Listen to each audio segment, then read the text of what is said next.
saja. Yang pertama yaitu pengertian regresi linear. Apa sih regresi linear itu? Regresi linear adalah sebuah metode statistik yang digunakan untuk menganalisis hubungan antara satu variabel dependen atau terikat dengan satu atau lebih variabel independen atau bebas. Nah, perhatikan diagram pancar yang tertera pada gambar ya teman-teman. Nah, setelah teman-teman memperhatikan diagram pancar, mari kita menentukan garis best fit.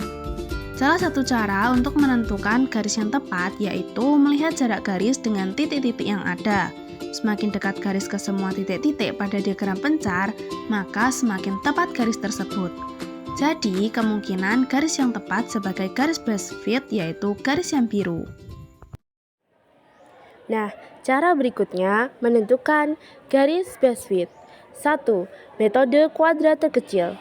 Metode kuadrate kecil adalah suatu bentuk analisis regresi matematis yang digunakan untuk menentukan garis yang paling sesuai untuk sekumpulan data, memberikan demonstrasi visual tentang hubungan antar titik data. Persamaan garis best fit dapat diprediksi menggunakan metode kuadrate kecil dengan langkah-langkah sebagai berikut.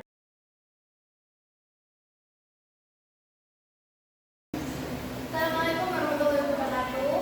Jadi di sini saya akan menjelaskan tentang garis best fit dari data mengenai uang jajan yang diterima dan uang yang ditabung oleh 8 siswa, yang mana ini tabelnya.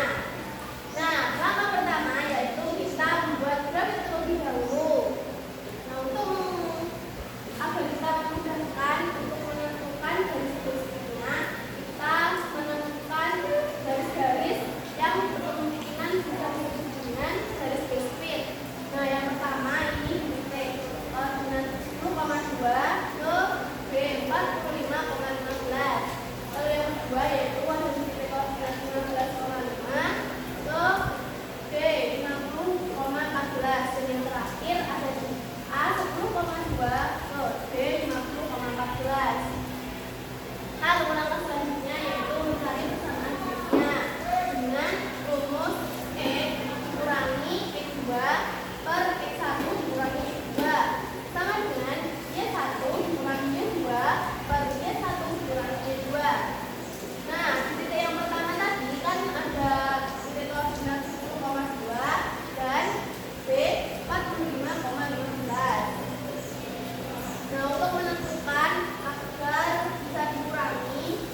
akan mencari y topi, yaitu 1/35, 13x dikurangi 60.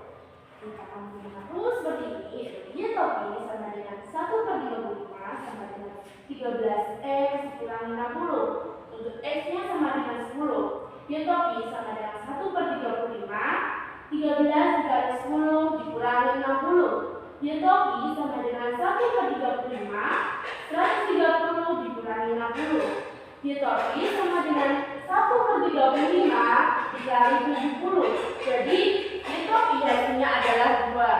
Maka kita masukkan ke sini.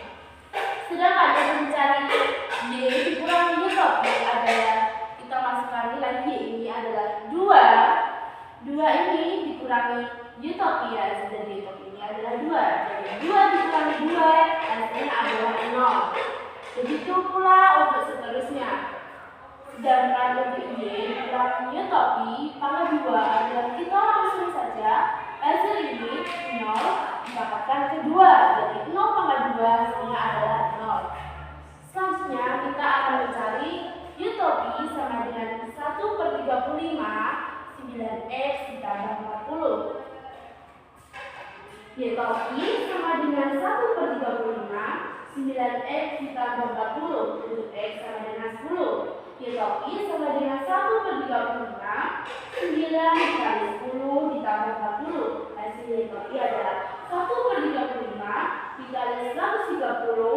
Y topi sama dengan 3,71. Jadi kita masukkan 3,71 ke dalam sini. Untuk mencari Y dikurangi Y topi, yaitu dengan 3,71 ini dikurangi dengan Y. 2 dikurangi 3,71 hasilnya adalah min 1,17. Sedangkan untuk Y dikurangi Y topi pangkat 2, jadi kita hanya dengan min 1,17 ini ditambahkan 2, jadi hasilnya adalah 1,36. Dan seterusnya seperti itu. Untuk integrasi selanjutnya kita akan mencari Y topi sama dengan 1/10, 3x dikurangi 10. Y topi sama dengan 1/10, 3x dikurangi 10, yaitu dengan memasukkan nilai x sama dengan 10. Y topi sama dengan 1/10, 3 dikali 10 dikurangi 10. Y topi sama dengan 1/10 dikali 20 sama dengan 2. Jadi nilai ini kita masukkan hasilnya adalah 2.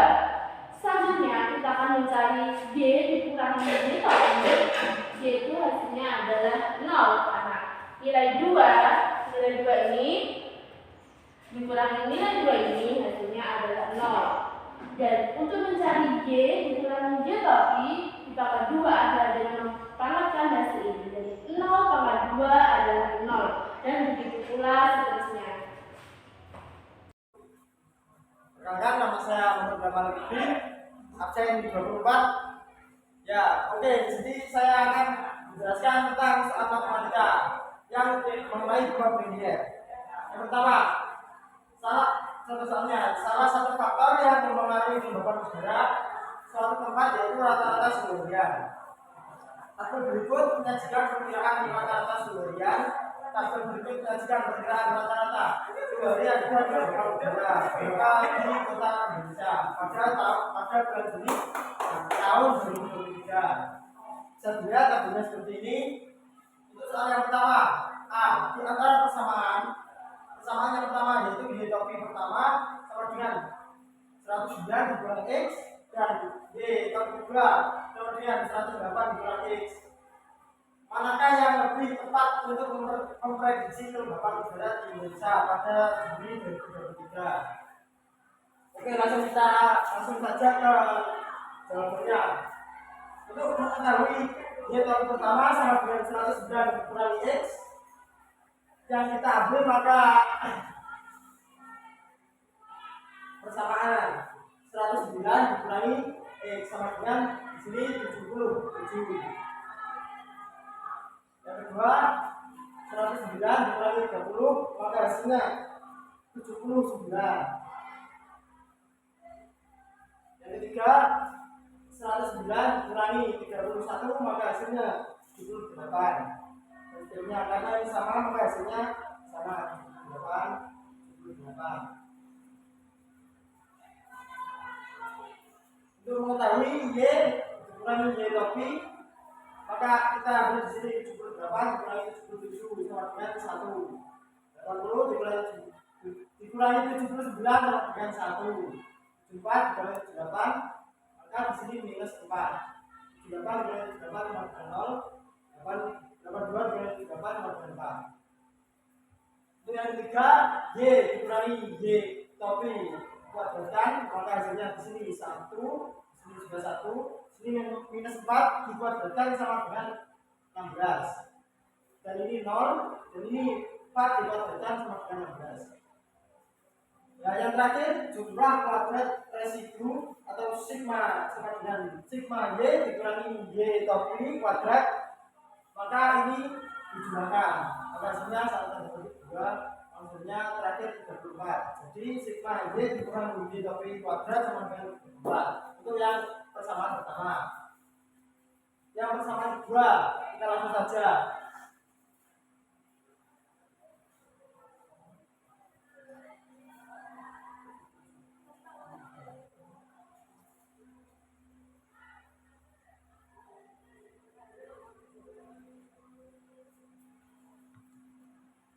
Bisa dimengerti seperti ini. Yang langkah kedua Y dikurangi Y topi sama dengan di sini kita ambil ukuran di sini sama dengan 2. Ini 2, 4 kurangi 77 sama dengan minus 3. 8 kurangi 77 sama dengan 1. 82 dikurangi 77 sama dengan 5. Untuk Y dikurangi Y topi kuadrat ini kuadratkan dulu 2 sama dengan 4. 2 sama dengan 4, 3 sama dengan 9, ini 1, ini 25. Di sini untuk mencari nilai ini maka kita harus menggunakan ini dulu. 4 tambah 4 ini hasilnya yang terakhir 43. Jadi untuk memprediksi kelembapan udara di Indonesia pada Juni 2023 kita ambil persamaan atau perbandingan dari 34 dan 43 yang paling kecil. Maka persamaan yang paling kecil adalah 34. Jadi untuk memprediksi kelembapan udara di Indonesia adalah dengan persamaan Y sama dengan Y topi 1 sama dengan 120. 2023 kita ambil persamaan atau perbandingan dari 34 dan 43 yang paling kecil. Maka persamaan yang paling kecil adalah 34. Jadi untuk memprediksi gelombang udara di Indonesia adalah dengan persamaan Y sama dengan Y topi 1 sama dengan 109 kurangi X. Baik, cukup begitu saja. Terima kasih dan wassalamualaikum warahmatullahi wabarakatuh. Jadi saya akan melanjutkan soal yang B dan yang C. Prediksi kelembapan udara yang memiliki rata-rata suhu harian 33 derajat Celcius sama dengan nilai Y topi 1 sama dengan 109 dikurang X. Nah, persamaan ini diambil dari pertanyaan pertama tadi. Untuk X sama dengan 33 dari 33 derajat Celcius sehingga Y topi 1 sama dengan 109 dikurang 33 sama dengan 76. Lanjut ke soal yang ketiga atau yang B. Kelembapan udara 74% sama dengan nilai X ketika Y topi 1 sama dengan 74 sehingga 74 sama dengan 109 dikurang X. X sama dengan 109 dikurang 74, X sama dengan 35. Sekian dari saya, terima kasih. Bagaimana cara menentukan garis Base-Width menggunakan persamaan regresi linier? Selain menggunakan metode kuadrat kecil, persamaan garis Base-Width juga dapat ditentukan menggunakan regresi linier. Persamaan garis Base-Width yang berbentuk garis lurus disebut model atau persamaan regresi linier. Secara umum, model regresi linier dinyatakan dengan rumus berikut, yaitu Y topi sama dengan A plus BX. Bentuk persamaan tersebut bisa dibaca regresi Y atas X, di mana Y topi ialah nilai variabel terikat yang diprediksi, X ialah nilai variabel bebas, A ialah titik potong sumbu Y, dan B ini ialah gradien atau kemiringan garis regresi. Kita dapat ilustrasikan regresi linearnya sama seperti pola penyebaran data pada umumnya. Ada sebuah garis lurus, maka itulah garis regresinya atau Y topinya. Dalam hal ini, kita menggunakan persamaan A plus BX. Kalau garis ini ditarik lagi ke kiri, dia akan berpotongan dengan sumbu Y. Maka titik potongnya itulah yang nilai A-nya. Inti dari persamaan regresi linier yang perlu kita ketahui bahwa salah satu karakteristik garis regresi adalah selalu melalui titik koordinat rata-rata variabel bebas dan terikat, yaitu X bar dan Y bar. Dari rumus, hal yang perlu dicari terlebih dahulu adalah nilai A dan B. Kemudian, nilai-nilai tersebut disubstitusikan ke dalam persamaan, sehingga kita akan mendapat hasil dari persamaan regresi liniernya. Dari keterangan tadi bahwa garis regresi itu selalu melalui koordinat rata-rata variabel bebas dan variabel terikat. Maka, untuk mencari nilai A-nya, menggunakan ini saja, karena garis regresi liniernya adalah Y topi sama dengan A plus BX, dan melalui titik X bar, Y bar. Maka, nilai A dapat diperoleh dengan ini kan X bar dan Y bar ini kan koordinat XY. Nah, sementara di sini kan ada Y dan X, berarti tinggal kita substitusikan saja koordinat titik yang pasti dilalui garis, sehingga titik ini kita substitusikan Y topi menjadi Y bar, X-nya menjadi X bar. Maka dari sini nilai A-nya diperoleh, dipindahkan saja Y X bar-nya ke ruas kiri, atau kita tukar menjadi A sama dengan Y bar min B X bar. Ya, dari sini kita peroleh bahwa cara mencari nilai A itu ialah sama dengan Y bar dikurangi B X bar. Nah, A itu ialah titik potong sumbu Y, dan Y bar ini nilai rata-rata variabel terikat, B itu gradien atau kemiringan garis regresi, X bar nilai rata-rata variabel bebas. Nah, begitu pula sebaliknya, untuk mencari nilai B ini, rumusnya ialah N atau banyak sampel dikalikan dengan sigma XY dikurang sigma X dikali sigma Y dibagi N banyak sampel dikali sigma X kuadrat dikurangi sigma X pangkat. Nah, jika B lebih dari 0, korelasi kedua variabel positif atau arah garis naik. Jika B kurang dari 0, korelasi kedua variabel negatif, arah garis turun. Assalamualaikum warahmatullahi wabarakatuh. Halo, saya Alena Raida, nomor absen 4 dari kelas 11A. Di sini saya akan menjelaskan tentang contoh soal persamaan regresi linier. Ya, di sini ada contoh soal, yaitu 5 orang sepakat untuk menentukan berat badan dengan cara menghitungnya selama sepekan isinya dan metode seperti ini. Nah, di sini kita disuruh untuk menentukan model regresi linier data tersebut. Nah, cara yang pertama ialah kita masuk ke langkah pertama, yaitu menentukan bentuk umum persamaan regresi variabel bebas dan variabel terikat. Persamaan regresinya ialah Y topi sama dengan A plus BX. Nah, variabel bebas atau X-nya di sini itu ialah lama bersepeda atau jam. Nah, variabel terikatnya atau biasa disebut dengan Y ini adalah penurunan berat badan. Sigma X kuadrat ini biasanya kan 91 ya. Terus nilai dari sigma X dipangkat itu, nilai sigma X-nya 21, kita pangkatkan. Nah, setelah itu kita tinggal mengalikan sesamanya. Nah, seperti ini, 5 dikali 7.570 itu hasilnya 37.850. Terus 21 dikali 1.750 ini hasilnya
Di topik